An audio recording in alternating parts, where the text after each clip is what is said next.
Bismillahirrahmanirrahim. Assalamualaikum warahmatullahi wabarakatuh. Selamat siang. Di sini saya akan menyampaikan mata pelajaran prakarya dan kewirausahaan tentang modul 12 menaksir peluang usaha limbah kayu. Unit 1 yaitu Indonesia memiliki hutan tropis nomor 3 terbesar di dunia, yaitu oleh sebab itu Indonesia disebut sebagai paru-paru dunia. Hutan Indonesia menghasilkan banyak kekayaan kayu yang luar biasa banyaknya. Fungsi hutan sangat banyak, diantaranya sebagai pelindung iklim dan perubahan yang ekstrim, sebagai sarana pencegahan erosi, memelihara, mensuburkan tanah, dan yang tidak kalah pentingnya adalah sebagai taman wisata serta laboratorium penelitian berpengetahuan. Poin yang pertama yaitu mengenal limbah kayu. Limbah kayu memang merupakan bahan sisa yang terbuang dari suatu kegiatan ataupun usaha yang dilakukan oleh manusia. Limbah kayu adalah buangan yang dihasilkan dari suatu proses produksi, baik industri maupun demonstrasi rumah tangga, di mana masyarakat bermukim. Di sanalah berbagai jenis limbah akan dihasilkan. Ada limbah padat dan ada limbah yang cair seperti black paper, dan ada air buang dan berbagai aktivitas domestik lainnya. Selanjutnya itu industri mebel kayu merupakan salah satu industri yang banyak terdapat di Indonesia. Dalam menjalankan proses usaha tersebut, industri mebel menghasilkan limbah kayu jarang sekali termanfaat oleh mayoritas orang, yaitu potongan kayu dan bentuk tidak bersatuan bahan kayu serta akar dari pohon tersebut. Selanjutnya yaitu poin kedua, jenis dan karakteristik limbah kayu. Pengertian limbah kayu adalah kayu sisa potongan dan berbagai bentuk dan ukuran yang terpaksa harus dikorbankan dalam proses produksi karena tidak dapat menghasilkan produksi output yang bernilai tinggi dari sebagian ekonomi dengan tingkat teknologi pengolahan tertentu yang digunakan. Yaitu yang pertama, jenis limbah kayu.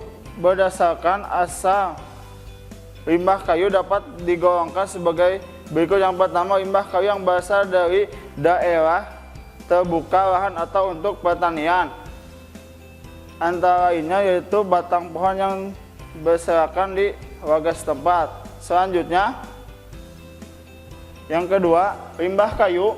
Limbah kayu yang berasal dari daerah penebangan pada area HPH, hak pengusaha hutan, dan IPH, izin pemanfaatan kayu, antara lainnya potongan kayu dengan berbagai bentuk dan ukuran, tunggak, kulit, ranting pohon yang berdiameter kecil, dan tajuk dari pohon yang ditebang. Itu selanjutnya, limbah hasil dari proses industri kayu, lapisan dan penggergajian berupa suatu potongan, gilingan, serbuk, penghampasan, log-ed, hati kayu, dan lembaran triplek. Selanjutnya,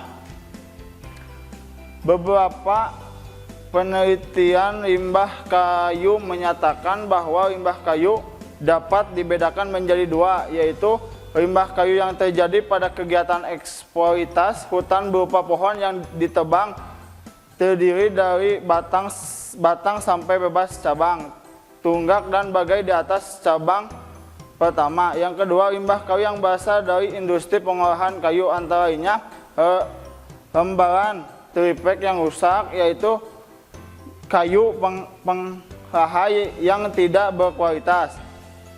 Lanjut, komposisi limbah kayu. Jenis limbah kayu yang terjadi pada industri kayu lapis antara lain berupa log-edge, sisa kupasan,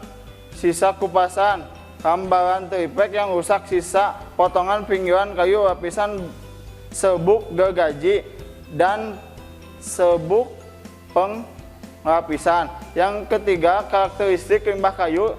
Kita pahami bersama bahwa limbah kayu adalah sisa kayu atau bagian-bagian kayu yang dianggap tidak bernilai ekonomi, dapat waktu tertentu, tempat tertentu yang memungkinkan hasil di mana proses waktu tersebut. Selanjutnya, sebagai contoh limbah kayu, serbuk kayu yang digunakan untuk membuat papan tripek. Pelajaran terlebih dahulu kelebihan dan kekurangan. Jika ada yang akan digunakan papan partikel sebagai berikut. Yang pertama, kelebihan bebas cacat seperti yang terlihat pada mata kayu, sering terjadi kebocoran atau rongga yang dapat merusak beban. Yang kedua, kerapatannya disesuaikan dengan kebutuhan pengguna, memiliki sifat isotropis, bersifat dan kualitas dapat diatur. Kelemahannya yaitu stabilitas dimensinya rendah. Yang kedua, berpengaruh kepada ketahanan. Yang ketiga, memiliki tingkat kepengaruhan yang tinggi. Selanjutnya, pengalaman para penggemar kayu jati dapat ditemukan karakteristik limbah kayu sebagai berikut. Kelebihan yang pertama yaitu tergolong pada kayu dengan kelas awet tingkat 1 karena memiliki serat yang cantik. 2. Memiliki daya tahan yang kuat terhadap jamur. Yang ketiga, sulit mengalami pembusukan yang dipengaruhi oleh udara, lembah, atau serangan serangga. Yang keempat, memiliki daya tahan yang baik terhadap cuaca dan perubahan suhu. Yang kelima, memiliki kandungan minyak yang memperkuat, tidak mudah menyusut. Hal ini tidak dimiliki kayu jenis lainnya. Kelemahannya yaitu harga mahal, memiliki pori-pori besar sehingga sulit dicat dengan 2 cat. Yang ketiga, memiliki titik tengah pada bagian dalam yang cukup besar dan yang mempengaruhi pembuatan produksi. Sekian, terima kasih. Wassalamualaikum warahmatullahi wabarakatuh. Kunjungi sosial media lainnya seperti website kami di pkbmalfata.com, Facebook PKB Malfata Mananjaya, Instagram PKB Malfata _official. Dan terima kasih telah klik video ini. Jangan lupa like, comment, share, and subscribe untuk menunjukkan dukungan kamu terhadap channel ini. Enjoy the video, PKB Malfata.